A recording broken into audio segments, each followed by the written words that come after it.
Never. My name is Chloe and 26 years old. I come from Chengdu. I'm a lesbian. My name is Dean, and I'm 29 years old. And how do I identify myself sexually? Well, I think, I'm homosexual. I'm Jacob. I'm 28 years old. I'm gay.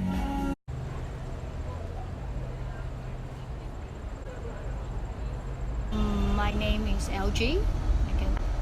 A lot of people call me by that. And I'm turning to 32 this September. And probably I will not label myself yet. I'm still exploring. So there might be a spectrum. But definitely I concern about this topic, LGBTQ issue. And after that, I found out my mom just didn't talk to me for 3 days. And I found out that my daddy sent me a message. He said, "Okay, my son, I tell your things to your mom, and she can't accept it." He said it's against the nature. And he's crying for 3 days. You'd better tell her yourself. So I found a chance to tell her. I said, "Mom, I have something to tell you. Do you know that?" My mom said, "I don't." And I tell her I'm gay. I love boys from, where I can remember things. And she said, "It's not okay. We send you to Shanghai to have a better education, but you just learn that kind of shit. And it's against the nature. It's not the Chinese, yin and yang things." And I think it's really very difficult for people to come out because we're in China, our parents, the teachers, and anyone else, it's really difficult for them to understand us. So I decided never coming out to my parents. Everything has changed when I was 15 years old, and it was my first day of high school.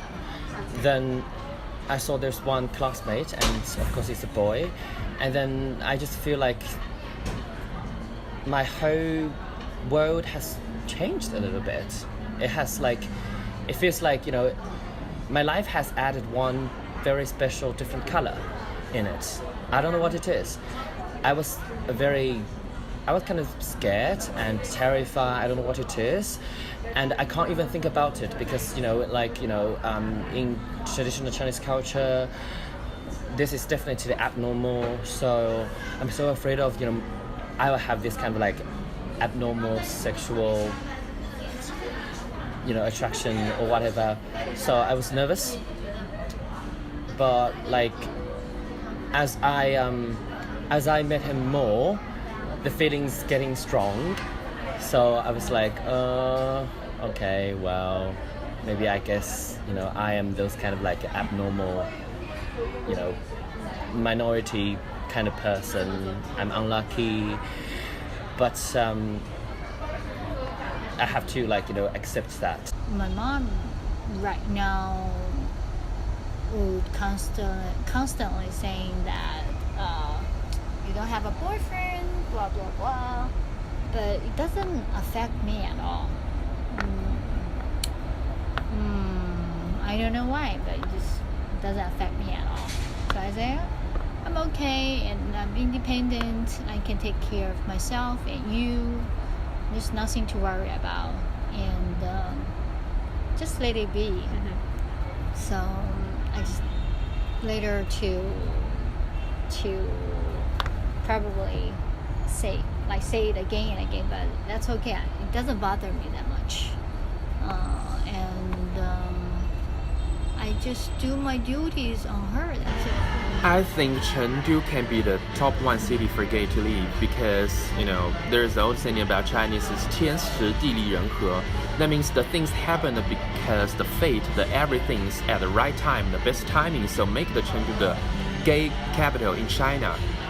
I think except Chengdu, the Chongqing and Shanghai could be another two gay city in China. Chengdu has a unique urban culture. It's open and inclusive. People live there always enjoy life and yourself, and they just have a good time with friends, dress up, eat delicious food every day, and didn't focus on social position. Recently, I go to this bar, and this bar has a very interesting name, because just like this LGBT community in China or in Chengdu, even though it's getting bigger, even though it's growing, it's getting stronger, but it's still underground. And this bar's name is also underground. And I think this place is the most healthy, most positive, gay-friendly spot in Chengdu. And I joined LGBTQ clubs in Shanghai a lot, activities. They're kind of close, they kind of have more gatherings, more nicely arranged activities for this kind of group and community. But in public, it's not as open as Chengdu, I feel like. So in terms of public acceptance about LGBTQ, I think Chengdu could be probably #1 city of China. And then the government used to define a gay as a disease, but nowadays the Chinese governments use the media sometimes to explain what is gay and ask people to respect the gays, even probably just several times. It's not a lot, but I think the things is developing. Even though it's not allowed and it's blocked to promote the gay movies, gay shows, but I think the Chinese government held a very neutral attitude towards gays. They led us to talk about it, but not officially, but it's a very big step for them.